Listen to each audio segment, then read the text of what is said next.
Ratna's simple ব্লগে আপনাদের কাছে আমার হাজবেন্ড কালকে যার কথা বলছিলাম উনি অসুস্থ মানসিকভাবে কেন হলো আজকে সব ঘটনাটা পুরোটাই তোমাদেরকে বলবো। জানি না কতটা বলতে পারবো, তবে ধাপে ধাপে বলবো। তো উনি এতটাই চেঁচামেচি করছিলেন যে আমাকে বাধ্য হয়ে বাইরে এসে কথাটা বলতে হচ্ছে। তো সেটাই বলবো যে উনি এরকম ছিলেন না। 2015 সালের 22শে মার্চ একটা বাইক অ্যাক্সিডেন্টে ওনার আজকে এরকম অবস্থা। তো মাথার মধ্যে প্রচুর আঘাত লেগেছিল, হেড ইনজুরি ছিল। তাই মাথায় এতটাই আঘাত লেগেছে যে তখন আর ওনার কোনো জ্ঞান ছিল না। আশেপাশের লোকেরা তখন সবাই এসে একটা কাছাকাছি হসপিটালে তারা নিয়ে গিয়ে তারা ফার্স্ট এডটা করার পরে ওইখানে হসপিটালের ডাক্তাররা বললেন যে ভালো কোথাও কোনো হায়ার সেন্টারে নিয়ে যেতে, ওনার ইমিডিয়েট চিকিৎসার দরকার, আরও বেটার ট্রিটমেন্ট দরকার।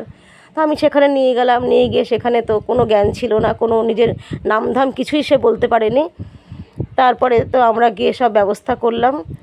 তারপরে সব রিপোর্ট আসলো। রিপোর্টে মাথায় প্রচুর সিটি স্ক্যান করা হয়েছিল, মাথার মধ্যে প্রচুর ক্লটস ছিল। সেগুলো তখন তার অবস্থা এতটাই খারাপ ছিল যে তখন আর তাকে কোনো রকমভাবে ওটি করা যায়নি, মানে অপারেশন করা যায়নি। পরে অপারেশনটা 2 মাস পরে করতে হয়েছে। মানে তখন তো উনি কোমায় চলে গেছিলেন, সেখান থেকে 28 দিন সেমি কোমায় ছিলেন। তারপরে আস্তে আস্তে যখন 28 দিন পরে একটু একটু করে যখন জ্ঞান ফিরলো তখন তো উনি কাউকেই চিনতেই পারছিলেন না। আমাকে তো চিনতে পারছিলেনই না, কাউকেই না, উল্টো পাল্টা কথা বলতো। তারপর ব্যালেন্সও কম, ডান হাতে ডান পায়ে জোর পেত না, অনেক ফিজিওথেরাপি, সে আস্তে আস্তে সবগুলোই বলবো। তা উনি আর 5টা মানুষের মতো সুস্থ মানুষে ছিলেন। উনি একজন কেন্দ্রীয় সরকারের কর্মচারী ছিলেন, ডেলি প্যাসেঞ্জারে করে অফিসে যেতেন। আর 5টা মানুষ যেরকম সুস্থ স্বাভাবিকভাবে জীবনযাপন করে উনিও তেমনই করতেন। আমার সুখের সোনার সংসার কয়েকটা মিনিটের মধ্যে আমার এমন এক ঝড় আসলো যে পুরো জীবনটাই অন্ধকার হয়ে গেল। তাই সবার কাছে আমার একটা বার্তা আছে, সেদিনকে যদি উনি হেলমেটটা পরতেন তাহলে হয়তো আজকে এরকম দিনটা আমাকে দেখতে হতো না।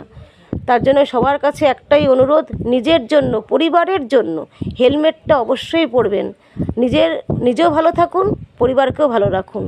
আর আমার এই ভিডিওটা যদি আপনার ভালো লেগে থাকে অবশ্যই সাবস্ক্রাইব করে, লাইক, কমেন্ট, শেয়ার করে আমার পাশে থাকলে আমার খুব উপকার হবে। ধন্যবাদ।